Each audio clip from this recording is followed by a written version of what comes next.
Because we have always been thinking in fragments, we are used to following the senses, the tendency of our senses to separate part of the world from other parts of the world.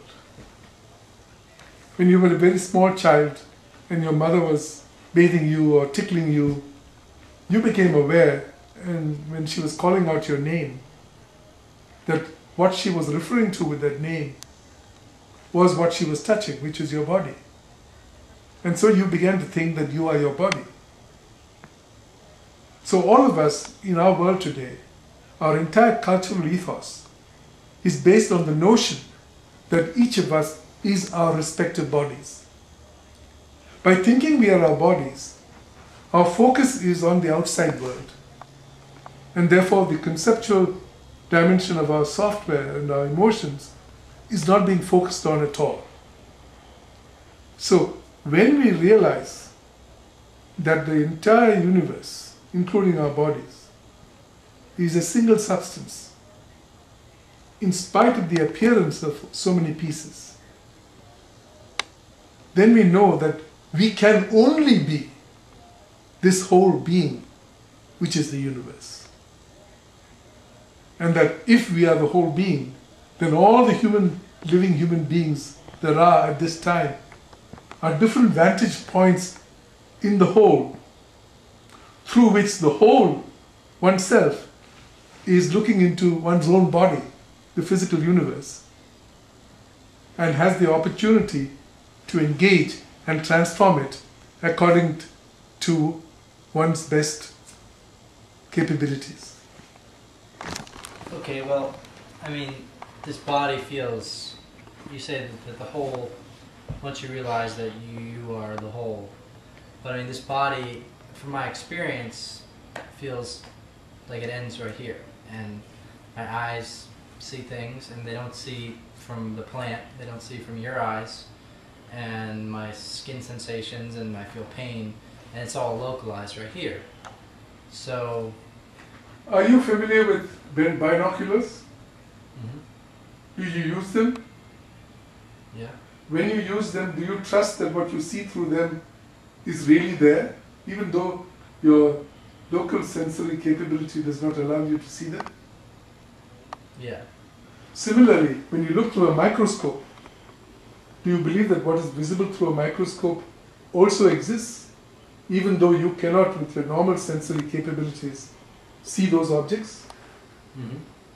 So, if you take an electron microscope to this boundary that you were just pointing at, of your skin, then you would see that the boundary does not exist. Let me give you a simple example. Imagine picking up a magazine from the store, which has a picture of Barack Obama and Hillary Clinton on it, and you look at it with a little microscope.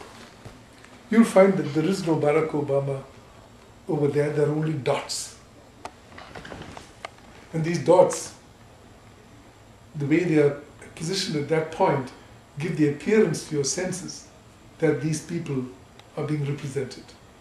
Similarly, your physical form is formed at this time when seen through an electron microscope, atoms and subnuclear particles that are moving in continuous flux and which are leaving behind the general impression of a form.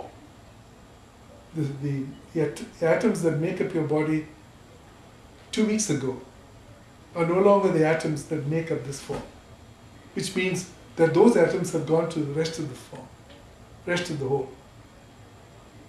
And this is true of every one of us. And when we know this to be true, that this appearance of being a discrete person or discrete object is false, and it's only an impression, then we would correct our identity to more accurately represent a discontinuous you. A continuous you. One that the subatomic stuff of which your form is made goes well beyond your skin, beyond the room you're in, beyond the town you're in, beyond the country you're in, beyond the planet you're in, to the vast reaches of the universe. And it's all one stuff. And since there are none of those boundaries, you must be the whole thing. But looking through a particular point in it. And I am similarly the same whole, looking through a different particular point in it. And so the conversation between us is a conversation of this whole within itself.